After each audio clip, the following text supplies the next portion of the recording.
राधे राधे भक्तों, एक बार फिर से आप सभी का स्वागत है श्रीमद् भगवत गीता ज्ञान श्रृंखला के तीसरे एपिसोड अध्याय 3 कर्मयोग में। जैसा कि आप सभी ने श्रवण किया, अध्याय 2 में भगवान श्री कृष्ण ने आत्मा की शाश्वतता और कर्तव्य पालन का महत्व समझाया था, किंतु अर्जुन अब भी असमंजस में थे। उन्होंने भगवान श्री कृष्ण से प्रश्न किया। अर्जुन ने कहा, हे जनार्दन, यदि आप ज्ञान को कर्म से श्रेष्ठ मानते हैं, तब फिर आप मुझे इस भीषण युद्ध में भाग लेने के लिए क्यों कहते हैं? आपके अस्पष्ट उपदेशों से मेरी बुद्धि भ्रमित हो गई है। कृपया मुझे निश्चित रूप से कोई एक ऐसा मार्ग बताएं जो मेरे लिए सर्वाधिक लाभदायक हो। अर्जुन चाहते थे कि वे संन्यास लेकर युद्ध से बच जाएं, परंतु भगवान श्री कृष्ण ने समझाया कि केवल ज्ञान या केवल संन्यास से मुक्ति नहीं मिलती है। मित्रों, मनुष्य कर्म किए बिना नहीं रह सकता है। हम हर क्षण कोई न कोई कर्म कर ही रहे होते हैं, इसलिए बिना कर्म किए केवल संन्यास ले लेना ही सही मार्ग नहीं है। कर्म करते हुए लेकिन फल की आसक्ति त्याग कर भगवान को समर्पित होकर जीना ही सच्चा मार्ग है। यही है कर्मयोग का मूल संदेश। पिछले अध्याय सांख्य योग में हमने जाना, आत्मा अमर है, शरीर नश्वर है और हमें केवल अपना कर्तव्य करना चाहिए, फल की चिंता नहीं करनी चाहिए। अब यहाँ पर तीसरे अध्याय में भगवान श्री कृष्ण हमें समझाते हैं कि कर्म ही पूजा है और मनुष्य केवल त्याग से मुक्त नहीं होता है, बल्कि कर्म करते हुए भी मोक्ष प्राप्त कर सकता है। मित्रों, यही है कर्मयोग का मार्ग। तो आइए इस अध्याय में अर्जुन के द्वारा पूछे गए प्रश्नों से हम सब भी कुछ समझने का प्रयास करते हैं कि भगवान ने हमारे लिए यहाँ पर क्या उपदेश दिया है। इस अध्याय के प्रारंभ में अर्जुन भगवान श्री कृष्ण से पूछते हैं। अर्जुन ने कहा, हे केशव, यदि आप ज्ञान को कर्म से श्रेष्ठ मानते हैं, तो फिर मुझे ये भयंकर युद्ध करने के लिए क्यों कह रहे हैं? कृपया मुझे वह एक मार्ग बताएं जिससे मैं परम कल्याण प्राप्त कर सकूं। तो अब हम श्रवण करते हैं कि भगवान क्या कहते हैं। श्री भगवान वाच, भगवान यहाँ उत्तर देते हैं, लोकेस्मिन् द्विविधा निष्ठा पुरा प्रोक्ता मया नघ, ज्ञान योगेन सांख्यानाम कर्म योगेन योगिनाम। भावार्थ ये है, हे अर्जुन, इस संसार में 2 मार्ग बताए गए हैं। पहला ज्ञान योग, जो साधु और सन्यासी अपनाते हैं। दूसरा कर्मयोग, जो कर्म करते हुए भी योग का पालन करते हैं। मित्रों, यहाँ पर भगवान ने कहा, हे निष्पाप अर्जुन, मैं पहले ही भगवत प्राप्ति के 2 मार्गों का वर्णन कर चुका हूँ। ज्ञान योग उन मनुष्यों के लिए है जिनकी रुचि चिंतन में होती है, और कर्मयोग उनके लिए है जिनकी रुचि केवल कर्म में होती है। सिर्फ ज्ञान का मार्ग सबके लिए उपयुक्त नहीं है। तेरे जैसे क्षत्रिय के लिए उचित है कि तू कर्म करते हुए योग का पालन करे। अब मित्रों, अगले श्लोक में भगवान अर्जुन को कर्म का महत्व बताते हुए कहते हैं। श्री भगवान उवाच, नहीं कश्चित् क्षणमपि जातु तिष्ठत्य कर्म कृत, कार्यते यवशः कर्म सर्वः प्रकृतिर्जैर्गुणैः। अर्थात निःसंदेह कोई भी जीव क्षण मात्र भी बिना कुछ कर्म किए नहीं रह सकता, क्योंकि प्रत्येक प्राणी प्रकृति जनित गुणों द्वारा कर्म करने के लिए बाध्य है। चलिए इसे अब हम सरल अर्थ में समझते हैं। जैसे हम श्वास लेते हैं, चलते हैं, बोलते हैं, निद्रा लेते हैं, तो ये सब कर्म के अंतर्गत ही आते हैं। मित्रों, तो फिर मनुष्य कर्म से भागकर कहाँ जा सकता है? कोई भी मनुष्य एक क्षण के लिए भी अकर्मा अर्थात बिना कर्म किए नहीं रह सकता। इसलिए वास्तव में सभी प्राणी प्रकृति द्वारा उत्पन्न 3 गुणों के अनुसार कर्म करने के लिए विवश होते हैं। मित्रों, कुछ लोग तो यह सोचते हैं कि कर्म का संबंध केवल व्यावसायिक कार्यों का निष्पादन करने से है। जैसे हमें व्यवसाय करना या हम कोई नौकरी कर रहे हैं, लोग उसे ही समझते हैं। इसलिए प्राय ऐसे लोग जब अपना व्यवसाय छोड़ देते हैं तब वह समझते हैं कि वह कर्म कर ही नहीं रहे हैं। लेकिन भगवान कहते हैं कि शरीर, मन और वाणी द्वारा निष्पादित की जाने वाली सभी गतिविधियां कर्म ही हैं। इसलिए भगवान अर्जुन को यहाँ पर बताते हैं कि मनुष्य के लिए एक क्षण के लिए भी पूर्ण रूप से निष्क्रिय रहना असंभव है। यदि हम केवल कहीं बैठे हैं तो भी यह एक क्रिया है, और अगर हम सोए हैं तो भी एक ये क्रिया ही है। चलिए अब हम अगले श्लोक की तरफ बढ़ते हैं। अगले श्लोक में निष्काम कर्म की व्याख्या बताते हुए भगवान अर्जुन से कहते हैं, श्री भगवान उवाच यज्ञार्थात् कर्मणो अन्यत्र लोकयं कर्म बंधन तदर्थं कर्म कौन्तेय मुक्त संगः समाचर। अर्थात भावार्थ ये है, हे अर्जुन, यज्ञार्थ अर्थात ईश्वर के लिए किए गए कर्म मनुष्य को बंधन में नहीं बांधते, लेकिन अपने स्वार्थ के लिए किए गए कर्म हमें जन्म मृत्यु के बंधन में बांध देते हैं। इसलिए निष्काम भाव से कर्म करो। भगवान ने अर्जुन को यही समझाया है। चलिए अब हम आपके लिए इसे सरल अर्थ में समझते हैं। यज्ञ अर्थात कर्तव्य पालन के लिए किए जाने वाले कर्म। इन कर्मों से अन्यत्र कर्मों में लगा हुआ मनुष्य समुदाय कर्मों से बनता है। इसलिए हे कुंती नंदन, तू आसक्ति रहित होकर उस यज्ञ के लिए ही कर्तव्य कर्म कर। चलिए इसे हम एक सांसारिक बोलचाल की भाषा से समझने का प्रयास करते हैं। जैसे एक डाकू हत्या करने के प्रयोजन से किसी चाकू का प्रयोग करता है, जबकि उसी चाकू का प्रयोग एक सर्जन सभी लोगों का जीवन बचाने के लिए करता है। ये चाकू स्वयं न तो किसी की हत्या करता है और न ही किसी के जीवन की रक्षा करता है। इसका कर्म तो इसके प्रयोग के प्रयोजन से ही ज्ञात होता है, क्योंकि कोई भी कर्म बुरा और अच्छा नहीं होता, केवल हमारी सोच ही इसे ऐसा बनाती है। इसी प्रकार से कर्म अपने आप में शुभ और अशुभ भी नहीं होता है, लेकिन मनुष्य की मनोदशा के अनुसार ये बंधन और उत्थान का कारण हो सकता है।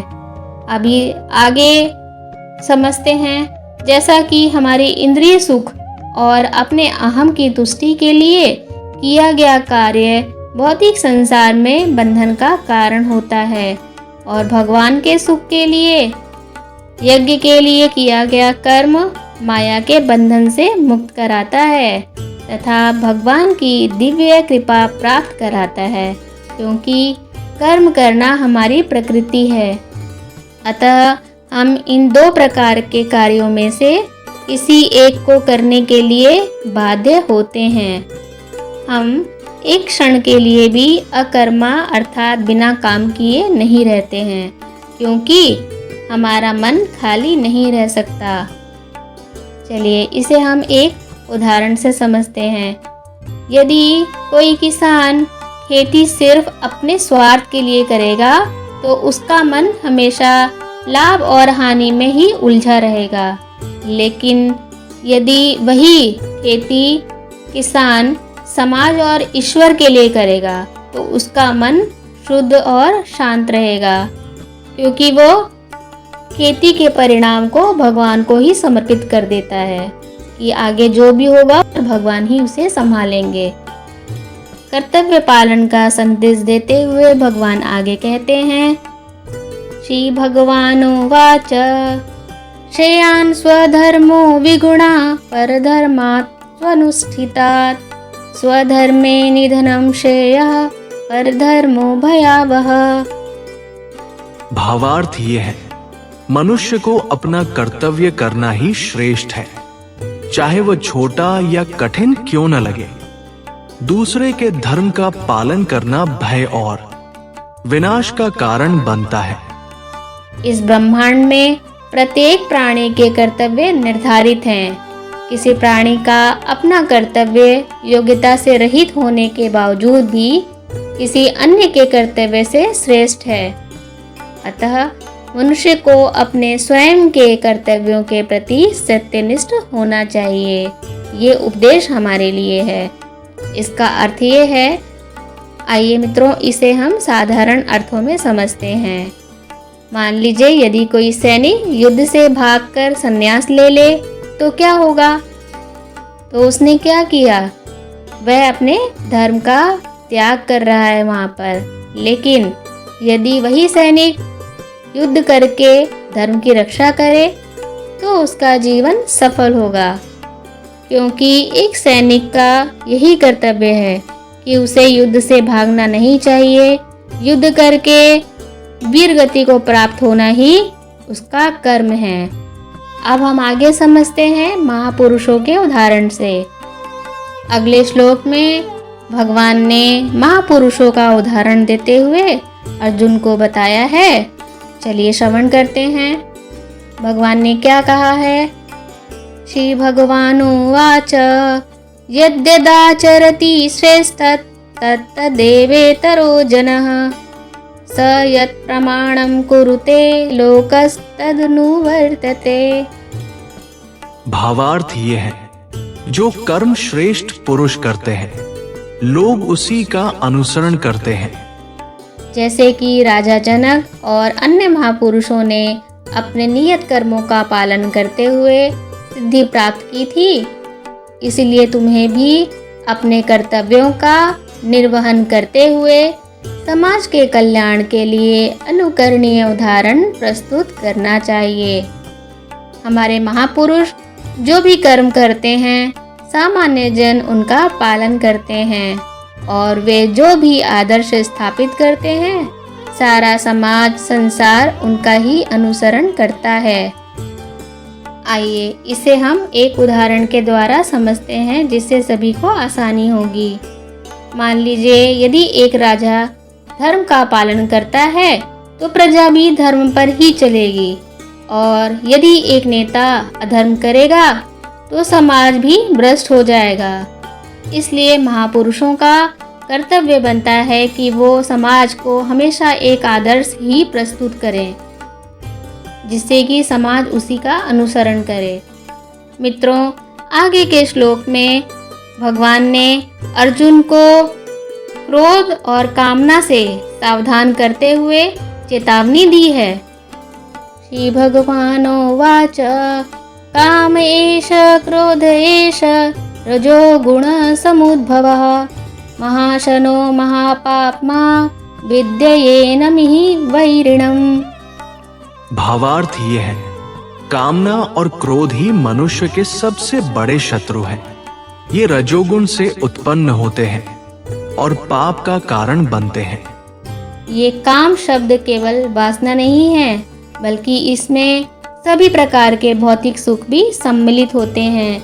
इस प्रकार वासना कई रूप दर्शाती है, जैसे कि धन की इच्छा, शारीरिक लालसाएं, प्रतिष्ठा की अभिलाषा, सत्ता की भूख आदि। जैसे आग में घी डालने से वह और भी प्रज्वलित होती है, वैसे ही कामना की इच्छाएं बढ़ती ही जाती हैं, और जब इच्छाएं पूरी नहीं होती हैं तो क्रोध जन्म लेता है, और यही क्रोध मनुष्य के पतन का कारण बनता है। तो भक्तों, चलिए हम अध्याय के सारांश की तरफ बढ़ते हैं और हम जानते हैं कि अध्याय 3 में हमने आज क्या क्या श्रवण किया। अध्याय 3 हमें सिखाता है कि कर्म से कोई भी नहीं बच सकता है और हर मनुष्य को अपना कर्तव्य करना ही चाहिए। कर्म को हमेशा निष्काम भाव से ईश्वर को अर्पित करके करना चाहिए।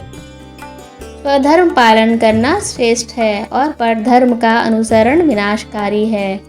काम और क्रोध ही सबसे बड़ा शत्रु है, इन्हें वश में करना आवश्यक है। इसलिए भगवान श्री कृष्ण का स्पष्ट संदेश है कि कर्म ही पूजा है। आगे हमने आज क्या सीखा इस अध्याय में कि कर्तव्य का पालन करते हुए फल की चिंता छोड़कर मनुष्य मोक्ष को प्राप्त कर सकता है। मित्रों, कर्म योग हमें सिखाता है कि जीवन में कर्म के बिना कोई भी आगे नहीं बढ़ सकता और शरीर की मूल प्रवृत्ति ही कर्म करना है। जैसे भोजन करना, पढ़ाई करना, काम करना, यह सब कर्म के ही भाग हैं। भगवान श्री कृष्ण का उपदेश है, कर्म से भागो मत, बल्कि उसे भगवान को अर्पित करो। और कर्म करते हुए फल की चिंता मत करो, अर्थात कोई भी कर्म करो तो उसके परिणाम की चिंता मत करो, क्योंकि वो हमारे हाथ में नहीं है। हमारे हाथ में केवल प्रयास है, जो कि हमें हमेशा करना चाहिए।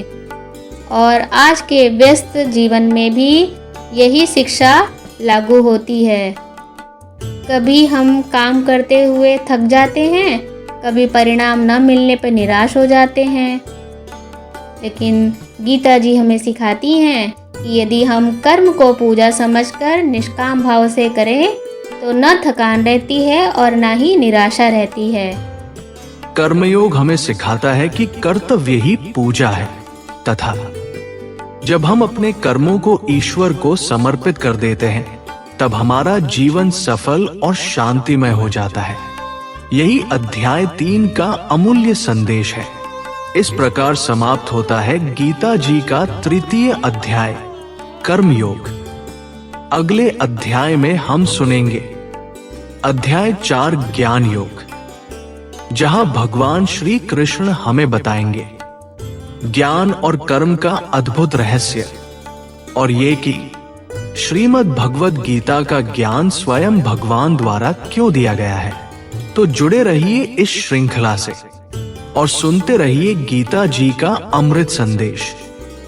और हमारे चैनल को शेयर और सब्सक्राइब करना ना भूलिएगा। राधे राधे।